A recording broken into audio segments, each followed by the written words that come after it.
He invented an entire country. He gave it a flag, a currency, a constitution, a national bank, and an opera house.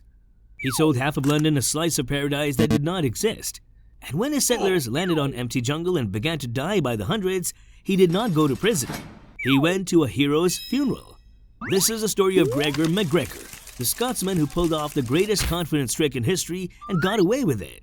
December 24th, 1786, Glengyle, on the shores of Loch Katrine in the Scottish Highlands, a baby was born into a clan with a haunted name. His name was Gregor MacGregor. For 100 years, the British Crown had outlawed the very word MacGregor. Anyone caught using it could be hanged. His own great-great-uncle was Rob Roy MacGregor, the outlaw turned legend. His grandfather, nicknamed the Beautiful, had spent a lifetime clawing the family's honor back from the ashes, serving the crown under a borrowed name just to survive. Gregor grew up hearing one lesson over and over. A name can be erased. A name can also be rebuilt from nothing, if a man is bold enough to lie about what it means. His father, Daniel, a sea captain for the East India Company, was almost never home and died when Gregor was only 7. There was no inheritance to speak of.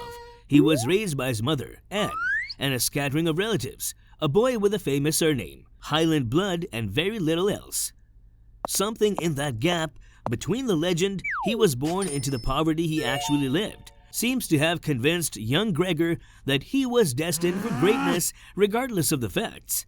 At 16, the earliest age allowed, his family scraped together roughly £450 to buy him a commission as an army officer. But young ensigns waited years to climb the ranks through merit. Gregor decided he would simply buy his way past the waiting. He married Maria Bowder, the daughter of a Royal Navy admiral, a woman with a substantial dowry and connections to generals and members of parliament. 2 months later, he used her money to purchase the rank of captain outright, skipping 7 years most officers had to earn. Stationed in Gibraltar, he became obsessed with appearances. No man leaves his quarters without full dress uniform, he told his soldiers. Every button, every braid, checked and rechecked. The regiment thought it was vanity. It wasn't only vanity.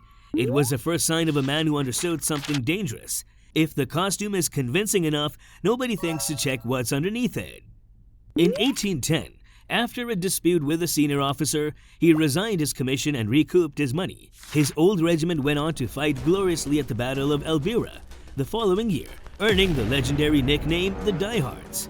Gregor had left a year before it happened. It did not stop him from telling every dinner party in Edinburgh that he was one of them, riding through the city in a fine coach, calling himself Colonel, though no such promotion existed. Edinburgh wasn't impressed enough, so he moved to London, upgraded himself to Sir Gregor MacGregor, and quietly floated a lie that he was the rightful chief of Clan Gregor itself. None of it was true. All of it worked, for a while. Then his wife Maria died. With nothing left tying him to Britain, he sold his small Scottish estate and sailed for South America, chasing the one thing his homeland could no longer offer him, a war chaotic enough that nobody would think to check his resume. He landed in Venezuela in the spring of 1812, in the middle of a revolution against Spanish rule. Days after he arrived, an earthquake killed thousands and shattered what was left of the fledgling republic's morale. Gregor married Josefa, a cousin of the revolutionary leader Simon Bolivar himself, cementing the connections that would carry him further than his record ever could.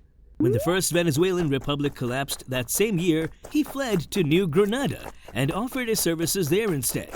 A local official who worked alongside him grew so exasperated that he rode home complaining about the man. "I'm sick and tired of this bluffer," he said. "This Quixote, or the devil knows what he is." But somehow, in a continent inventing new nations out of nothing, the bluffer kept rising anyway. Within 4 years, he was a general, remembered for a grueling month-long fighting retreat across northern Venezuela that his admirers would call heroic for the rest of his life. His own officers didn't always trust him. The public back home, reading dispatches he had helped write himself, believed every word. In 1817, General Sir Gregor MacGregor had a taste for something bigger than a rank. He wanted a country of his own. 3 South American revolutionary agents in Philadelphia handed him a commission to help liberate Florida from Spain. Gregor took that commission and ran further with it than anyone intended. He raised $160,000 by selling scripts, paper promises of fertile Florida land to any investor willing to buy in sight unseen. He recruited barely 150 men. Before he ever set sail, he sent an agent ahead in disguise to spread rumors along the coast that an army of 1,000 soldiers was already on its way. On June 29, 1817, he led the landing himself. "Gentlemen," he told his men on the beach, "I shall sleep either in Hell or Amelia tonight." The Spanish commander at Fort San Carlos, badly outnumbered in his own imagination, surrendered without a single shot fired. Gregor raised his own flag over the fort, a green cross on white, and proclaimed the Republic of the Floridas. He opened a post office, he ordered a printing press, he minted his own currency, and began taxing local pirates for the privilege of doing business under his new nation's protection. For a few weeks, on a strip of sand off the Florida coast, Gregor MacGregor was, by his own word, a head of state. It fell apart exactly as fast as it had been built. He had banned looting to keep up appearances, so morale collapsed. Most of his recruits never even made it out of the American ports. A scouting party he sent towards St. Augustine was captured or killed outright. By September, with no reinforcements, no supplies, and no money coming in, he gathered his officers on the beach and told them vaguely that he had been deceived by his friends. He handed off command, boarded a ship with his wife, and sailed away as an angry crowd hurled insults at him from the shore. He never repaid a single investor who had funded the expedition. Weeks later, safely in the Bahamas, he had commemorative medals struck to celebrate his own conquest. "Amelia, I came, I saw, I conquered," the inscription read. It was in miniature, a dress rehearsal for everything that came next. Raise the money, wear the costume, abandon the men when the money runs out, and mint a medal to remember it by. In 1820, he sailed to the Mosquito Coast of Central America, a stretch of undeveloped shoreline between modern Honduras and Nicaragua, loosely held by the indigenous Mosquito people. Their king granted him some vague, minor concession over a portion of that land. Gregor renamed the entire territory Poyais. He declared himself its cazique, its prince, and in 1821, he sailed home to London to sell it, not in a hurry this time, but like a man finally building something meant to last. He built the whole machine, piece by piece, a constitution, a tricameral legislature that existed only on paper, a coat of arms, military uniforms for an army that didn't exist, banking regulations for a bank that had never opened. He had 70,000 Poyaisan dollars notes printed in Scotland, signed by order of His Highness Gregor, Cazique of Poyais. He opened Poyaisan offices in London, Edinburgh, and Glasgow, selling elegant, official-looking land certificates for as little as a few shillings an acre. Picture the office of Dowgate Hill in the City of London, a respectable address, a well-dressed clerk behind a desk covered in maps. A prospective settler walks in, a tradesman perhaps, or a half-pay officer looking for a fresh start. "Sir," the clerk tells him, 540 acres, some of the richest soil on earth, 3 harvests a year, gold in the riverbeds a man can dig out with a hand axe, a capital city already built, an opera house, an English-speaking harbor town called St. Joseph waiting for new citizens. Ships leave twice a month.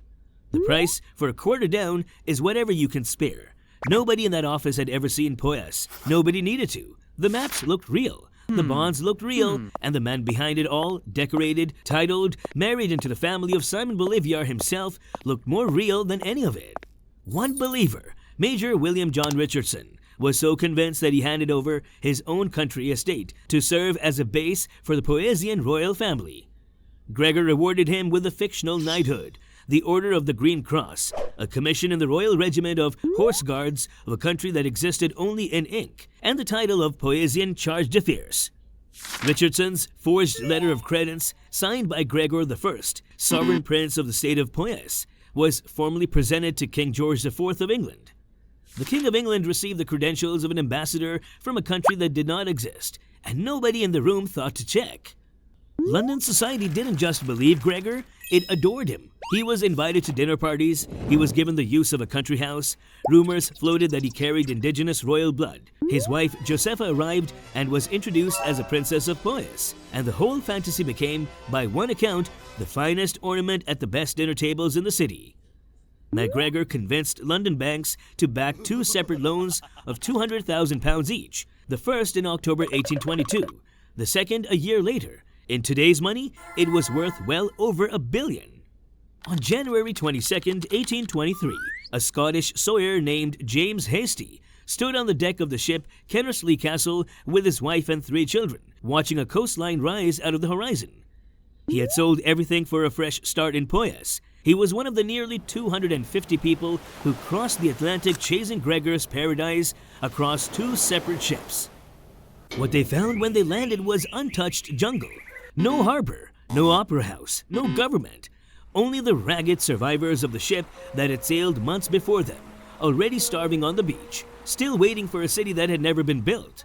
A hurricane swept in and carried away 2 of their vessels, stranding them with what little food they had left. Malaria and yellow fever finished what starvation started. Men who had been clerks and sawyers in England dug graves for their own children in sand that had been sold to them as farmland. When the real Mosquito King finally heard what was happening on his coastline, he was furious. He had never granted any cazique title.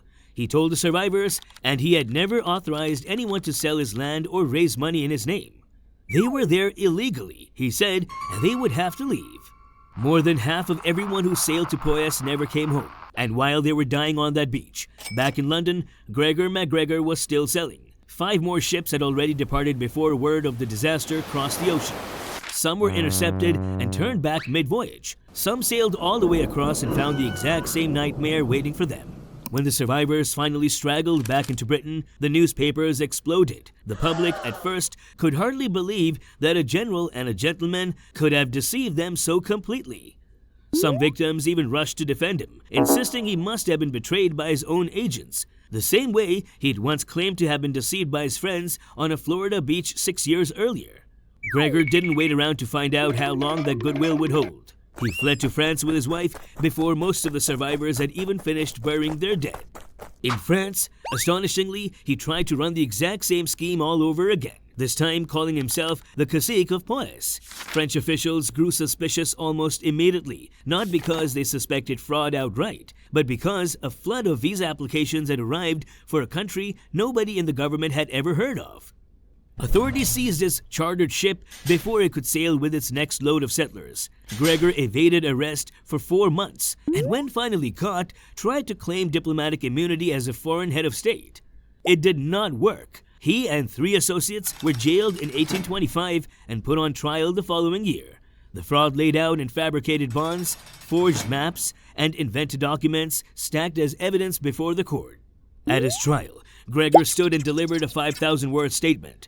Elegant, detailed, and almost entirely untrue. He insisted he had acted in good faith on a legitimate land grant. He quietly shifted the blame onto his French business partner, sitting beside him in the dock.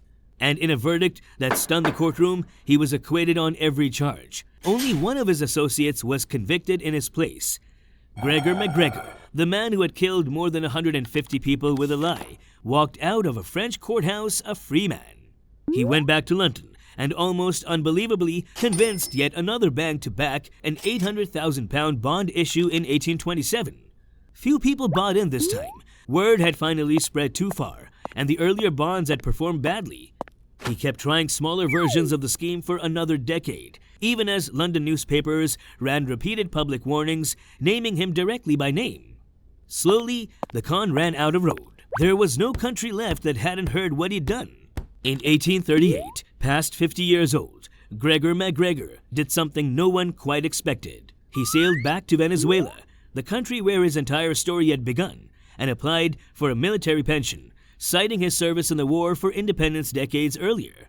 The Venezuelan government remembered the young general who had fought under their flag and chose to forget or never learned everything that came after. They granted him citizenship and a pension. He spent his final years in Caracas, comfortable, respected, and entirely unpunished. Was it a genuine homecoming, or was it the last and cleverest con of his life, choosing the one country on earth still willing to believe the legend instead of the man? We'll never know for certain. What we do know is that he died there on December 4th, 1845, at the age of 58. He was buried with full military honors in Caracas Cathedral. The president of Venezuela walked behind his coffin. So did the cabinet and the chiefs of the army. The obituaries in the Caracas press praised his heroic and triumphant retreat through Venezuela in 1860. and called him a valiant champion of independence. There was not one word about Amelia Island, not one word about Poyais, not one word about the hundreds of people who had sold everything they owned to follow a stranger's map to a country that never existed. Back in Scotland, the MacGregor clan's own memorial stones near Loch Katrine don't mention him either.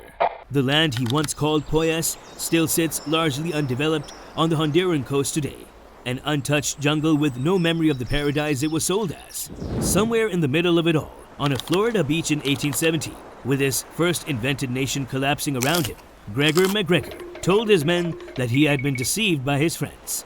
He said some version of that same sentence for the rest of his life. Every time the costume slipped and the country underneath turned out to be empty, he was never lying about the deception. He simply always got the pronoun wrong.